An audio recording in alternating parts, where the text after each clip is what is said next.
first time I met Tim, we were working at Hollywood 20 at the movie theater in Greenville here together. He was a manager and I was a concession lead. I'd worked there a little bit before him, and he came and quickly became part of our group of friends, and we just all started hanging out together, and me and him became very close friends very quickly.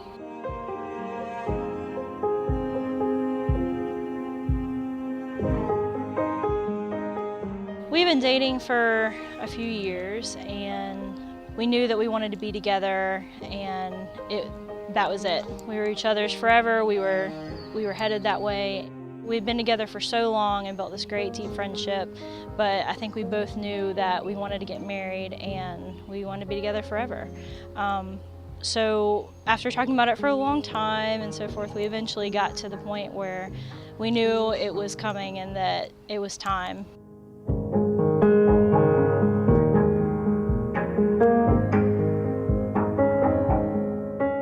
Tim loved downtown Greenville. That was one of the main places he would love to go, but Furman was also really special to him. He worked here, and he just had a way of finding all these little places and that you didn't know about, that you were, even if it's somewhere you'd been 1,000 times, he'd find these little cool like nooks and places. And the temple behind me, that's one of the places I had never seen. I had no clue was here, and I love doing that type of stuff with him. It was fun, just times just me and him, and that's one of the really last memories I probably have of doing something fun with him.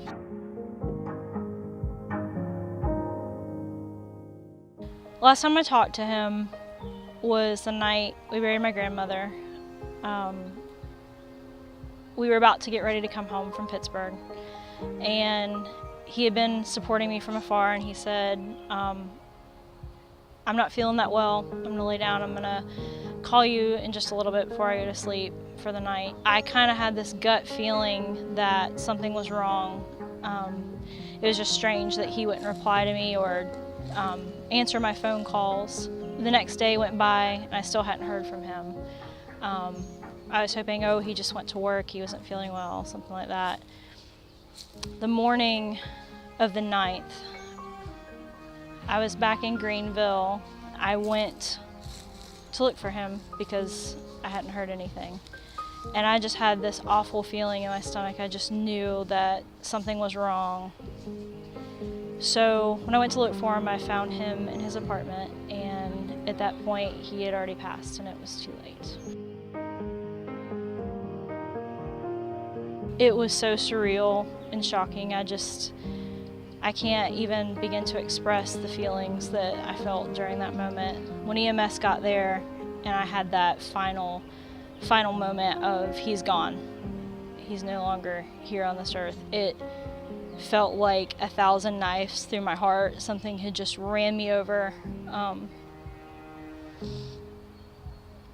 It's like I couldn't breathe. Everything had just been ripped away from me.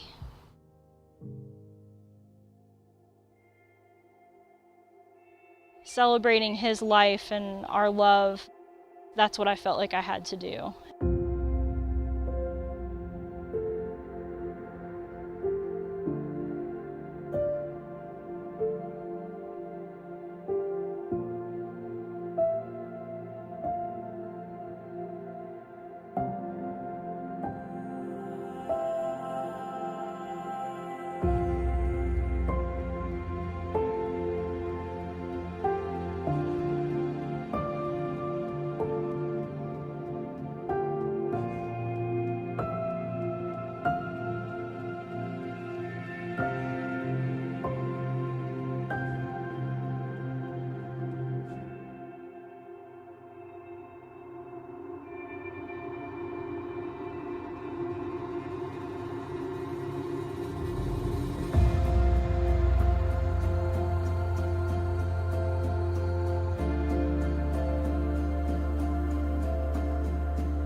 The day was really special to me. It meant a whole lot to me, even though it was so different than what I had planned for so long for it to be. And of course, the biggest thing is that Tim wasn't there. But it was also really special. It was a chance for me to say, you know, this man's life was so important, and he was such an important person, and our love was awesome. Tim's favorite part of that day would have definitely been the very end of it, dressing up and being a zombie bride, or any of the dark, spooky stuff like that we did with the face paint. That was my kind of my tribute to him, and I know that would have definitely been his favorite.